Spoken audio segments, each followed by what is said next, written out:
오늘 목사님 말씀을 듣고 나서 하나님은 우리 나를 참새로 만들고 나서 독수리가 돼 이렇게 말씀하신 것이 아니라 너는 이미 내가 독수리로 만들었으니까 넌 그냥 그걸 믿기만 해라고 하신 말씀이 마음에 너무 와닿는 거예요. 이러니까 뭔가 정말 제가 신앙생활을 하고 있고 하나님이 내 앞에 계시는 게 믿어지는 거예요.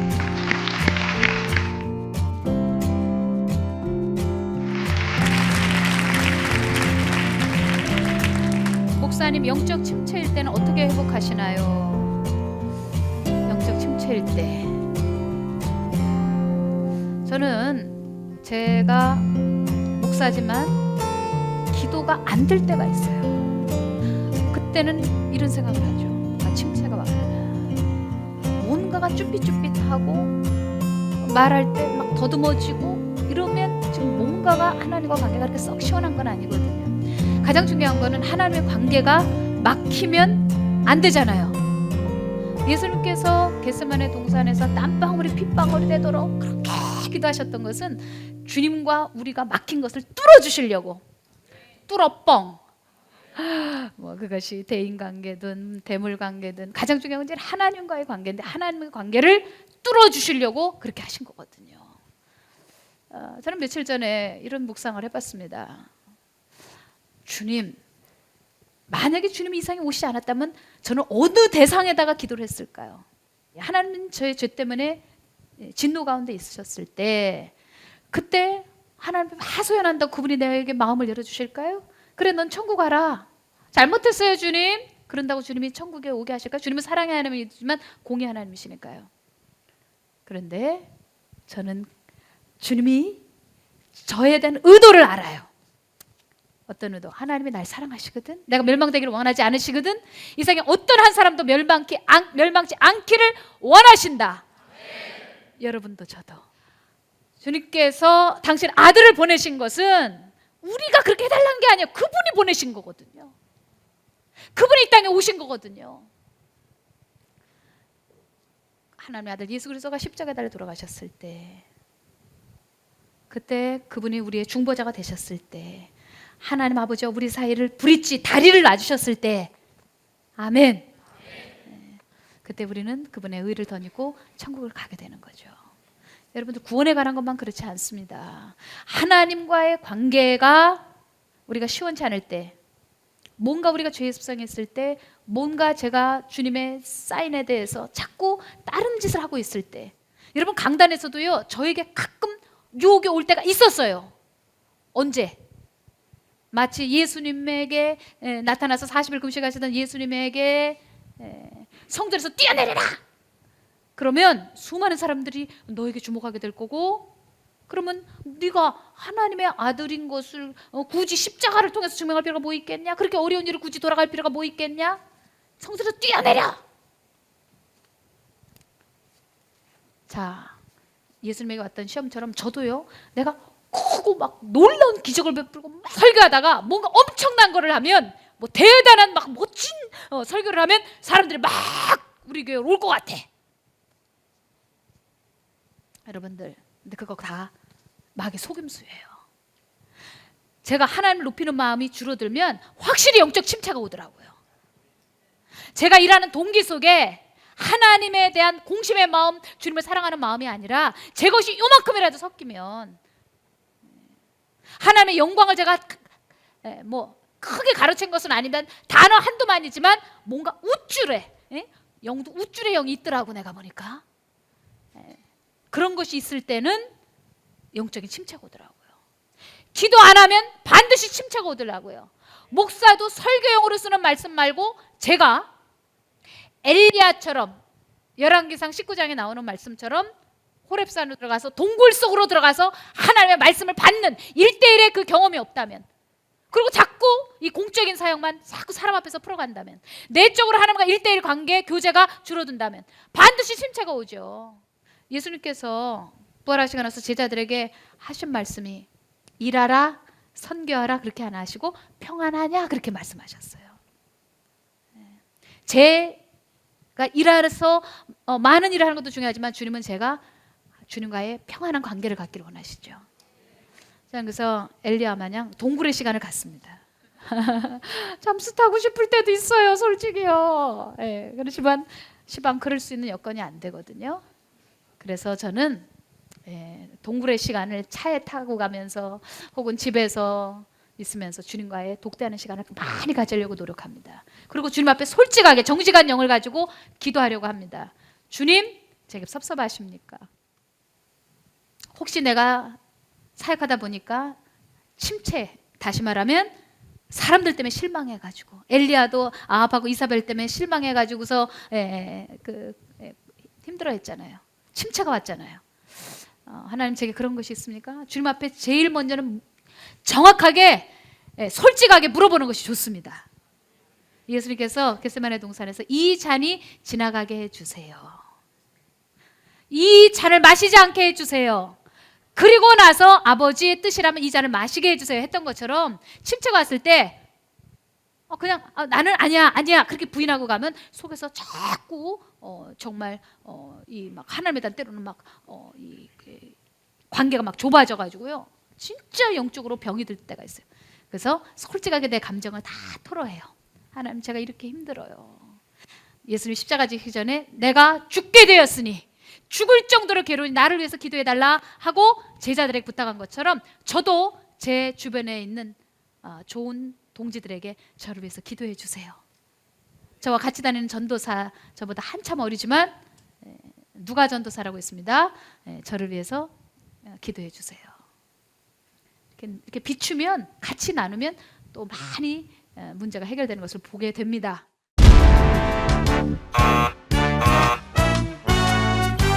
네, 좋아요. 저는 목사님 딸이고요. 목사님 말고 저희 아빠. 저 깜짝 놀랐잖아요. 어떤 새로운 프로그램이 교회에서 만들어졌었는데 하루아침에 갑자기 양에서 그 프로그램으로 이렇게 속하게 되었어요. 되게 기뻤어요. 내가 하나님을 위해서 이 일을 할 수 있구나. 되게 기쁘고 뭔가 되게 좋았어요. 설레이는 것도 많고. 근데 이제 그런 일을 하게 되다 보니까 진짜 케어만 받던 양이었을 때와는 훨씬 다르게 너무나도 많은 일들이 주어지고 내 능력의 한계를 느끼고 너무 힘든데 뭔가 담당 리더분께도 나의 힘듦을 말하면 뭔가 내가 그릇이 작은 사람이 되는 것 같고 부정적인 생각을 하는 사람인 것 같고 그래서 말도 못하고 계속 혼자서만 있었거든요. 나중에는 제 속이 너무 골마서 제가 이 프로그램을 하고 있는 목적도 모르겠고 그러니까 너무 이제는 좀 되돌아가기 너무 힘든 상황이 된 것 같아요. 아멘. 근데 여러분 지극히 작은 자에게 한 것이 나에게 한 것이라 그랬습니다. 여러분 교회 일은 사실 큰일 작은 일은 없습니다. 충성만 있습니다. 제가 쓴 시에 개척교회 목사라는 시가 있어요. 한번 읽어드릴게요. 개척교회 당시의 제 모습이에요. 오늘도 녹초가 되어서야 집에 돌아왔다. 그래야 뭔가 채워지는 것만 같았다. 주님이 아파하셨다. 사랑 없으면 사역은 짐일 뿐이란다. 모래 한 알만 얹어놔도 쓰러질 것 같던 개척 시절 주님 내게 신방 오셨다. 수고하고 무거운 개척교회 목사야 내게로 오라 내가 너를 쉬게 하리라. 여러분들 사랑 없이 하면 별거 아닌 교회도 굉장히 내가 부담이 되고 막 진짜 허덕이고 힘들죠. 교회 다닐 기쁨이 없어지죠. 그러나 사랑이 있으면 얼마나 힘든 일이라 할지라도 저 땅끝 가서 순교해라도 그것이 나의 기쁨이 된다니까요. 가장 중요한 것은 사랑인 것 같습니다. 혹시 일에 대해서 나누고 싶은 사람 있습니까? 저도 이런 경험이 있었어요.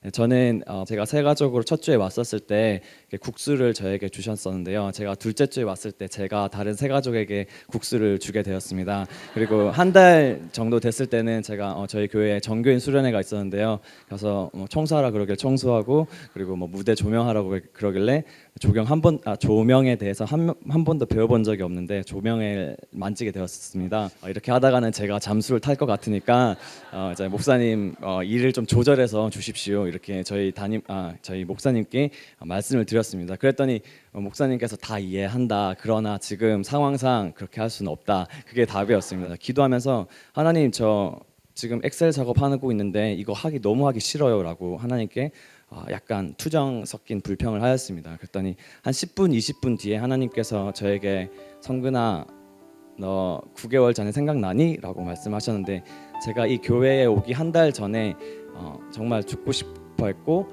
정말 자살을 하려고 했고 그랬던 그때의 시절을 생생하게 다시 떠올려 주시는 거예요. 그때 내가 얼마나 힘들어했었는지. 성근아 네가 그때 죽었어야 될 사람인데 내가 너를 살렸다라는 것이었습니다. 그래서 그때부터 갑자기 눈물이 너무 많이 나기 시작하면서 그냥 지금 호흡하는 것만으로도 너무 감사하고 그냥 이렇게 살 수 있는 것만으로 너무 감사한데 이 엑셀 작업을 할 수 있다는 거 얼마나 감사한 일인가.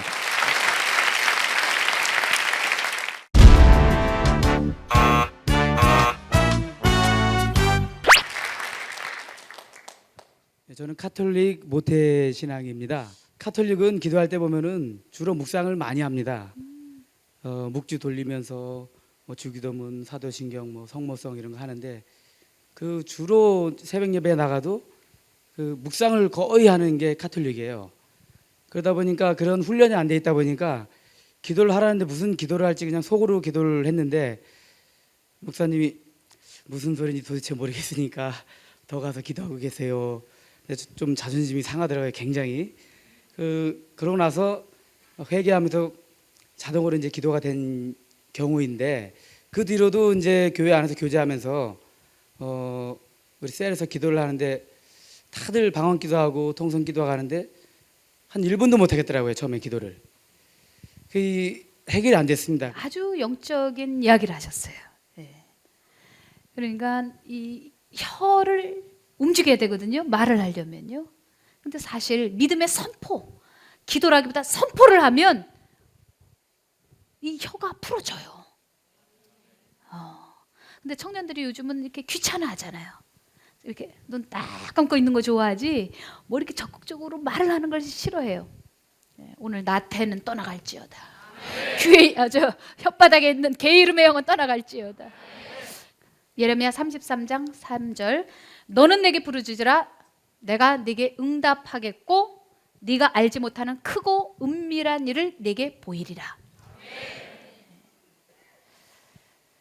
성경에 이렇게 말씀하고 있습니다. 부르짖으라 그러면 응답하리라. 성경에 써 있으면 그냥 하는 것입니다.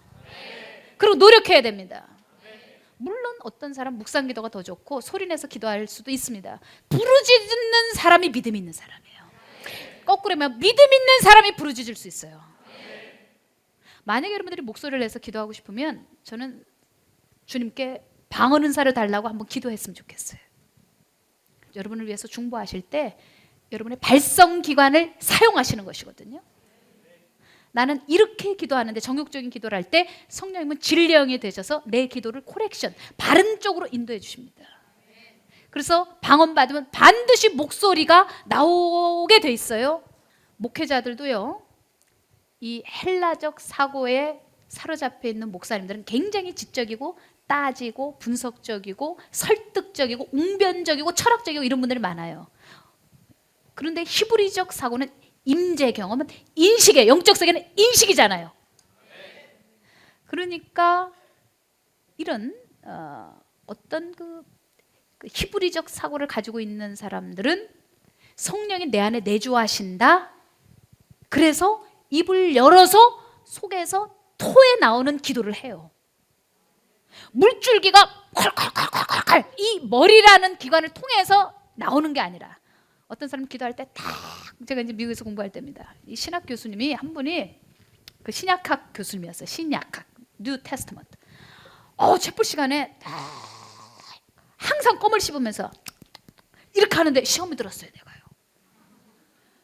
여러분들 제가 한번 다음 주에 한번 그렇게 앉아서 껌을 짝짝짝짝 씹으면서 또 이렇게 생각하고 기도한다고 그러면서 이렇게 하고 있고 그러면 여러분들 은혜가 될까 아니면 좀 그럴까?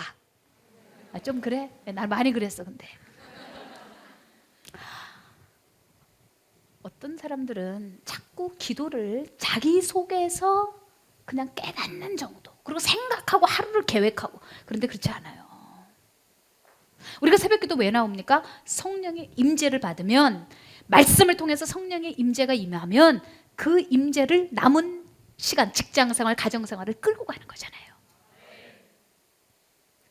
성령이 우리에 내주하시면 우리의 속에 영이 풀어지면서 우리의 혀를 움직이시고, 그리고 이 발성기관을 사용해서 주님의 음성을 때로는 듣게 됩니다. 내가 말한 얘기지만 그 언어를 통해서 내가 듣게 된다니까요. 그리고 뭔가 한 가지가 딱 꽂히는, 계속 반복되는 어떤 단어가 있어요. 그 단어가 내 마음을, 내 생애를 막 드라이빙을,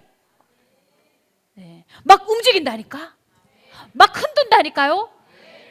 그게 바로 헬라적 사고, 맴도는. 그리고 기도가 잘 안 되잖아요. 그런 동지들을 만드는 게 중요할 것 같아. 나 혼자 기도하면 계속 그 패턴을 벗어나기 어렵지만, 주변에 있는 사람이 막 왕왕왕왕왕왕, 아이고 시끄러워. 그래서 내 소리를 내게 돼 있어. 네, 한번 여러분들 뭐 대답이 정확하게 떨어졌는지 모르지만 그렇게 해보시기 바랍니다. 혹시 목사님이 얘기한 것보다 저는요 진짜 더 실질적인데 하는 경험이 있다면 나눠보실 분. 예, 저도 사실은 한 예수님 이제 교회 나가고 한 달 정도에서 한 달 반 정도 뒤에 저도 방언을 받았었는데요.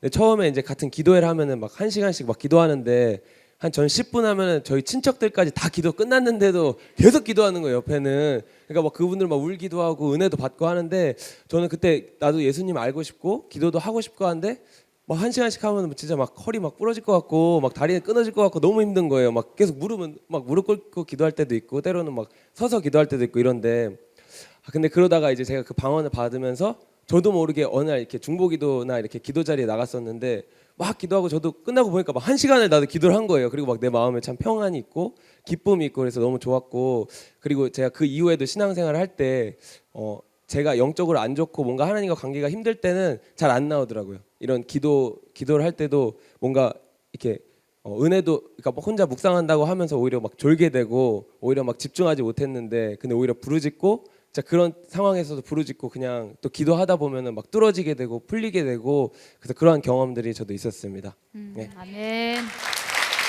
또요. 네, 안녕하세요. 저는 고등학교에 재학 중인 신은희라고 합니다.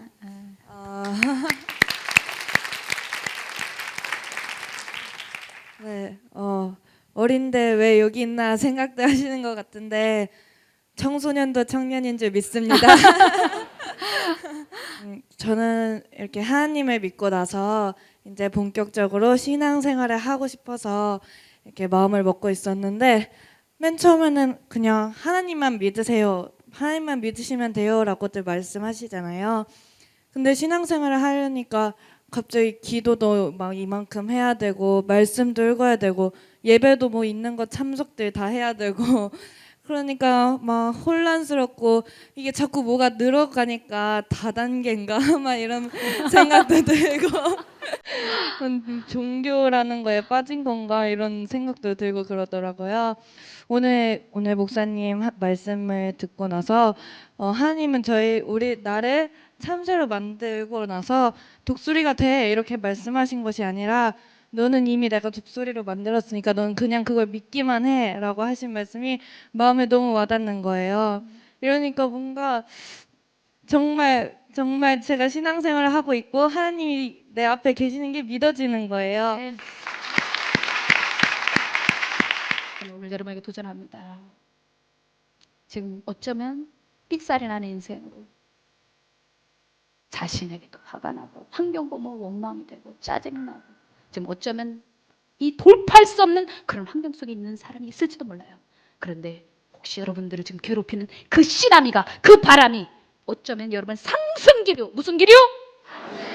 이럴 때 좀 따라도 해. 상승기류. 네, 여러분 지금 뜨게 하는, 어쩌면 터나게 하는, 그래서 무풍지대에 가 있으면요 태양과 마주볼 수 있는 것입니다. 어떤 세상의 피조물도 독수리처럼 태양을 마주할 수 있는 짐승은 아무도 없는 것입니다. 자, 어깨 축치를 만들어보세요. 뭐가 나왔습니까? 미친 사람들이네. 만져집니까? 네, 거칠거칠하죠? 여러분들이 바로 존재 자체가 독수리이기 때문에 여러분들 힘을 내십시오. 노력하라는 것이 아닙니다. 그것은 믿음에 관한 것입니다. 주님이 여러분 안에 계십니다. 그러면 충분히 여러분 독수리입니다. 할렐루야.